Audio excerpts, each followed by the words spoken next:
All right, I'm gonna make bread, and this feels a little bit like cheating because I'm not gonna actually, it's not a recipe of my own, it's just a recipe out of a magazine. So I have the Cook's Illustrated Best Bread Recipes, and this is their, well, I'll show you the front. They're almost no-knead bread, yada, yada, yada, schmackety. So there's that bread. It's very good, surprisingly good. And there's a version of it that has rosemary, and that's what I'm gonna make here. So what you have here, all the ingredients: rosemary out of the front yard, water, all-purpose flour, Weiser. Yeah, there are better beers, but apparently not for this recipe. Vinegar, salt, yeast. So let's get making bread. So this is my first time using this particular setup. You can't see it, but I sort of have my phone strapped to myself. So we'll see how that works out. This is a whole bunch of rosemary that I got from the front yard. I don't think the recipe is going to use this much. Oh, I will say I'm actually making 3 loaves of this bread all at one time. I'm tripling the recipe because, good heavens, if you're going to make any, why not make 3 times as much? And I think it's going to want maybe a half. I think the camera's bouncing around in a way that's not useful. This is probably not going to work.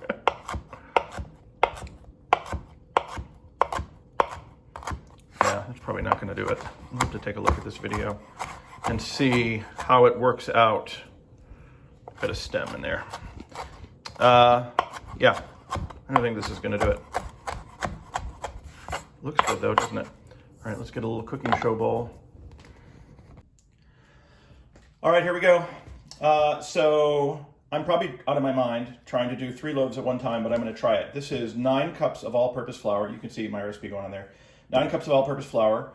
The directions are to whisk in the yeast and the salt. Now, there's several different videos on YouTube, which is where I learn everything, that will say don't ever let the salt and the yeast touch directly because the salt will kill the yeast. And there are other videos that say all those salt-killing yeast people are out of their minds and it won't do anything at all. So I don't know what to tell you, except that some people believe salt kills yeast. Some people also believe that airplanes leave chemtrails. So, you know, what do you do with that? All right, that's happening. And now we just add all the stuff. So this is some beer, Budweiser, foaming up, which is super fun. There. You like my little cooking show bowls? Look, they stack up in a really festive way. And then a little bit of vinegar, right? Water, beer, and vinegar. Yeah, vinegar.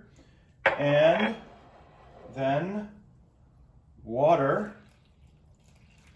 This is going to be way too much for this bowl, just anticipating that already.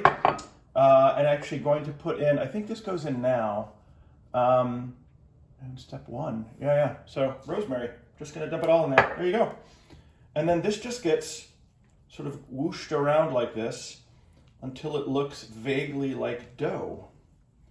So here I am, trying not to make a mess. The thing that I'm worried about is that if I do everything right, this dough is going to double in size. Some of you just did the mental math or the visual math on that and thought, but Greg, if it doubles in size, it won't fit in your bowl. And you're right. I don't really know what the solution to that is going to be, but you know what? It's going to work itself out, is what I suspect. So this is not a sourdough bread. I've been making a lot of sourdough lately. Obviously, this is not a sourdough because there's no sourdough starter in it.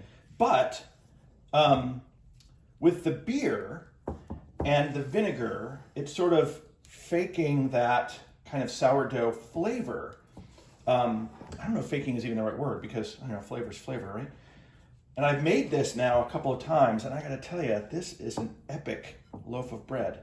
So it's coming together just pretty much as I would expect it would. Sliding around a little bit. Yep. This is what the bread people call a shaggy dough. And you can sort of see, ooh, hello. That was fun. You can sort of see what they mean by that. You know, it kind of gets these sort of, if you had a dog and you didn't wash that dog for a really long time and its hair got matted and full of grime and bugs. Sorry, it's probably not the image that you want when you're thinking about bread. don't know, this might just need my hands. I think it does. All right, I'm gonna use hands. Put that there, and then just kind of continue. What's interesting is, in the same way that there's people who will talk about the yeast and the salt, there's people who talk about how bread should only ever be mixed by hand. These are the sourdough people. The sourdough people are an interesting crowd.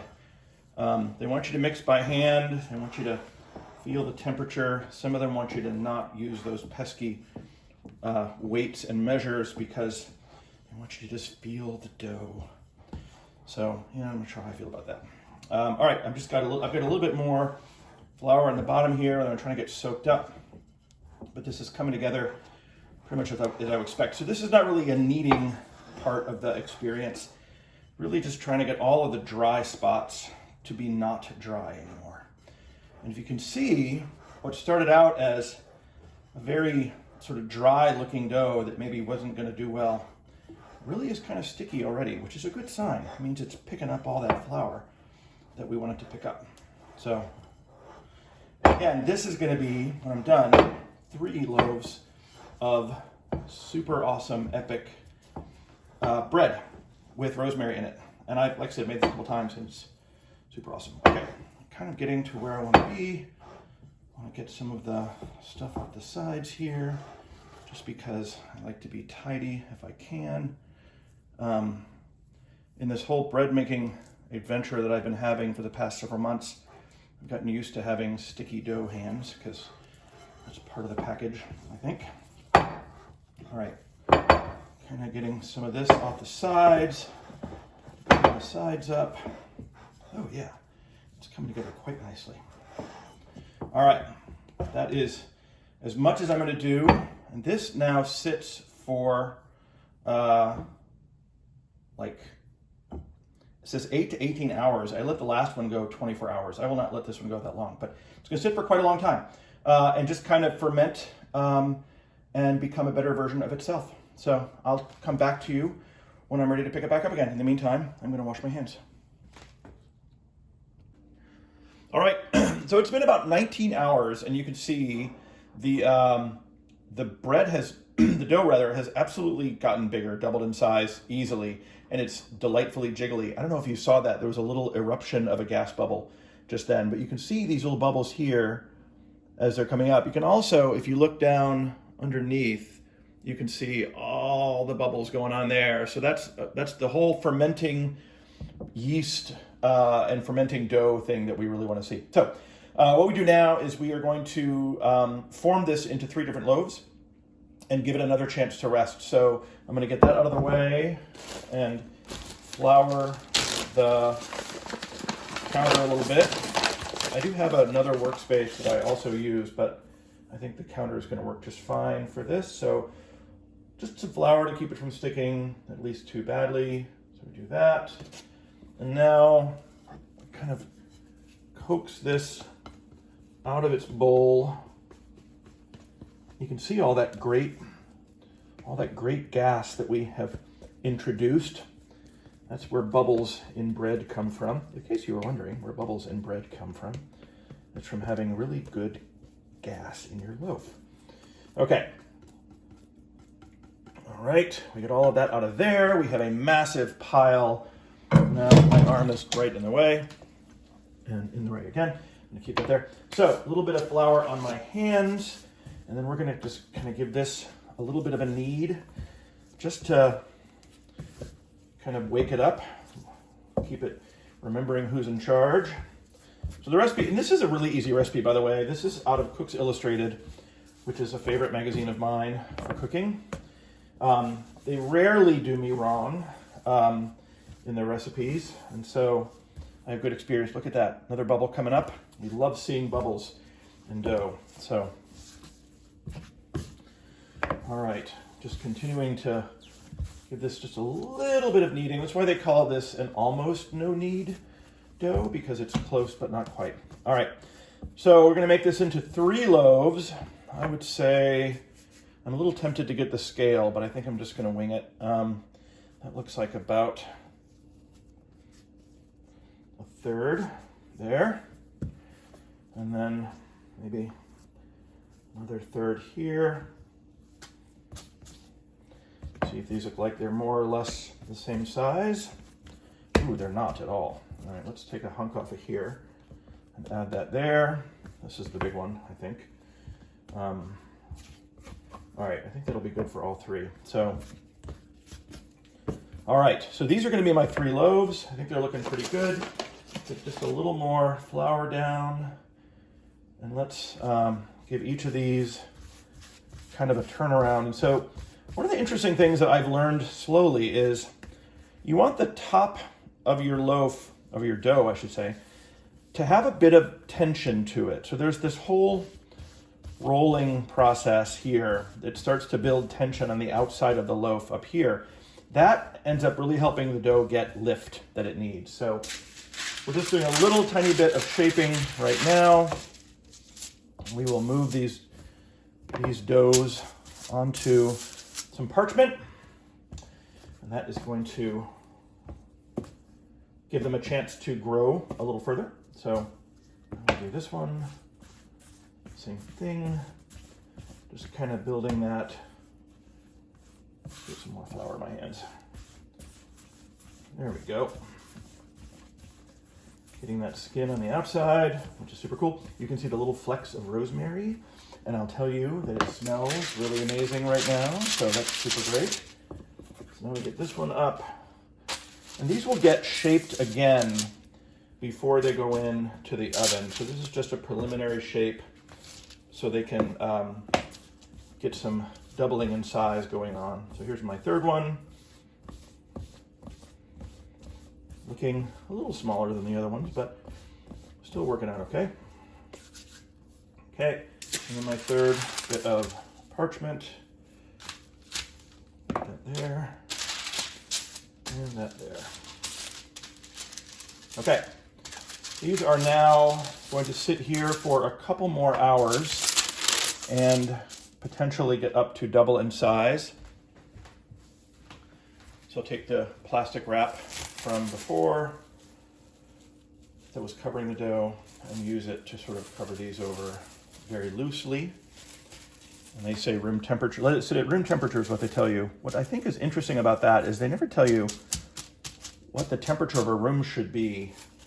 I was watching one video to learn to make bread, and they said room temperature or about 75 degrees. And I don't know about y'all, I live in Seattle.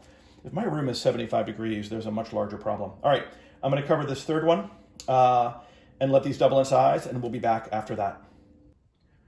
All right, we are back. And as you can see from my big reveal, the loaves have grown a great deal, which is super awesome.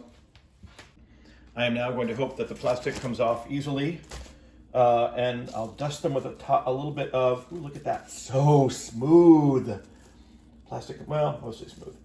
We're gonna dust them with a little bit of flour on top, and then I'm going to score the loaves, which is extra super fancy, and I know that you were excited about that part, the fancy part. And then we're gonna put it in the oven.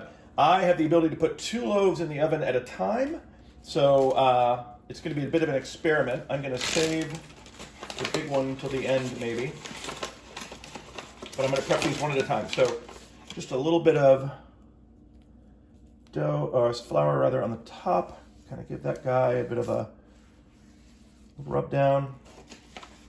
This guy, that out of the way. I'm crowding this guy over here a little bit. A little bit of flour there, a little bit of flour there. All right. And all the videos will tell you that what you're looking for here is you want to poke it, and if it springs back but actually leaves a little bit of a dent, that's what you want. That's how you know you're doing it right. So these all look ready. They were a little bit jiggly, which is appropriate. Poke it, springs back, but not all the way. Okay, that's how we know that that's ready. So I'm gonna go ahead and get one of these up onto this pizza peel for its entrance into the oven. And it's gonna get done, this guy's gonna get done on an open flat spot, and this guy's gonna get done in the Dutch oven. So you'll see that in a moment. So first, let me get this guy in.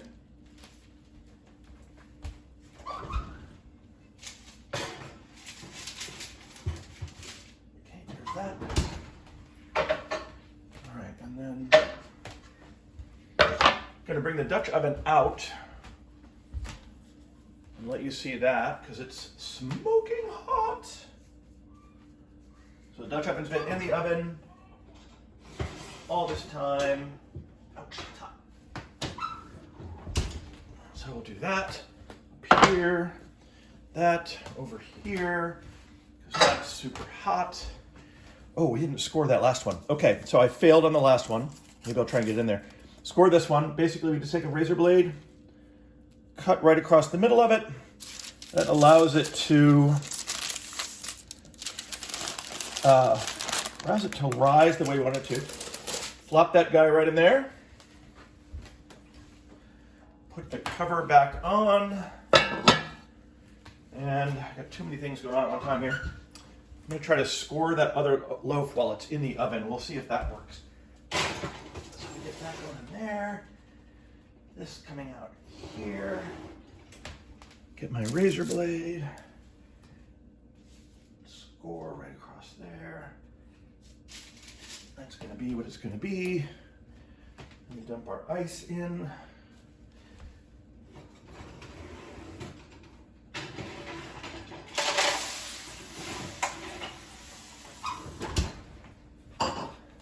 All right, 2 loaves in. I'll show you what that looks like just to give you a look. So there's our loaves, both inside. There's ice down in there because we want steam. I've already fouled up the process by letting the steam escape, but we'll see how it goes. Alexa, set a bread timer for 20 minutes. All right, that timer is going. We're gonna let this guy sit for about 20 minutes while those get done in the oven. Actually, he'll be there about 40 minutes because they're done twice. I'll cover him up in the meantime, and that will make sure that he doesn't get lonely and dried out while he's waiting. So, all set, we'll be back shortly.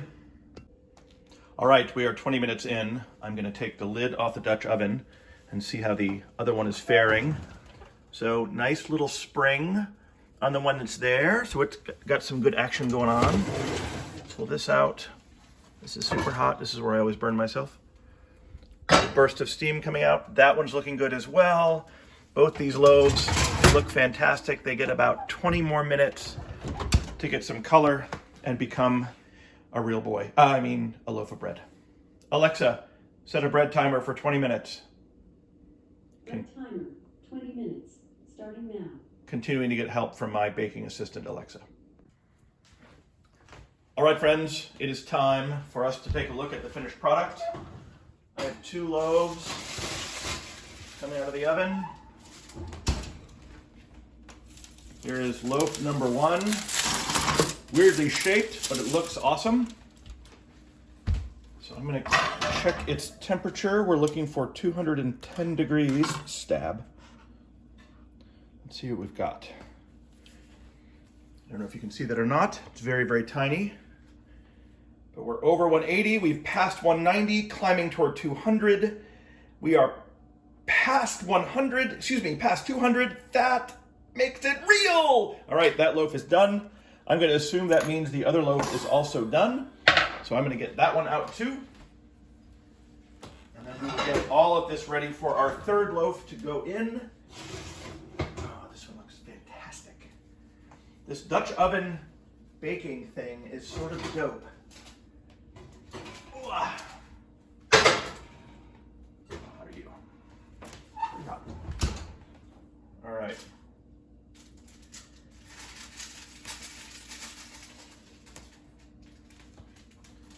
Here we have beer bread loaf number 2. Cooking in right there. Get the parchment out of the way.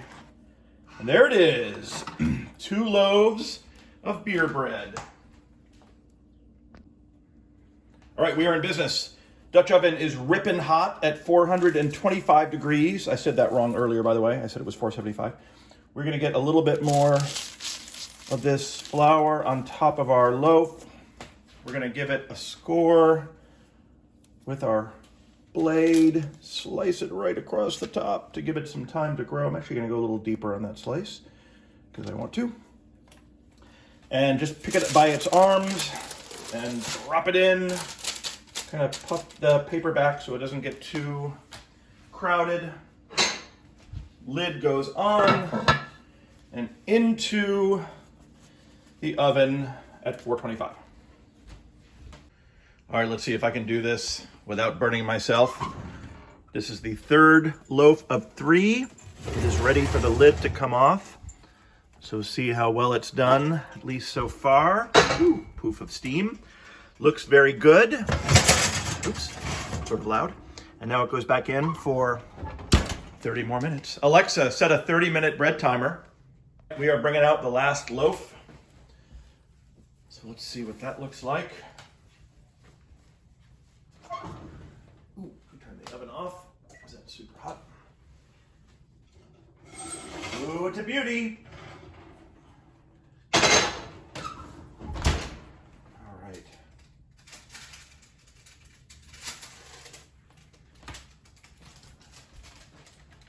There it is. Loaf number 3 of 3. Looking beautiful. Very crinkly parchment paper. And there we have 3 loaves of wonderful beer bread. And just for the sake of doing it right, let's see what they're going to look like when they're cut open. So I've got that. Somewhere I have, here it is. Let's just see. Oh yeah, that's really good stuff. You can see the crumb, you can see little bits of this rosemary. It smells magical. So I pronounce these a success. Beer bread, super easy, you can do it too. All right, friends, there you have it. 3 loaves of beer bread with beer and vinegar and yeast, no sourdough, and all-purpose flour, and super duper easy. Everyone should have bread this good in their life. Make more bread.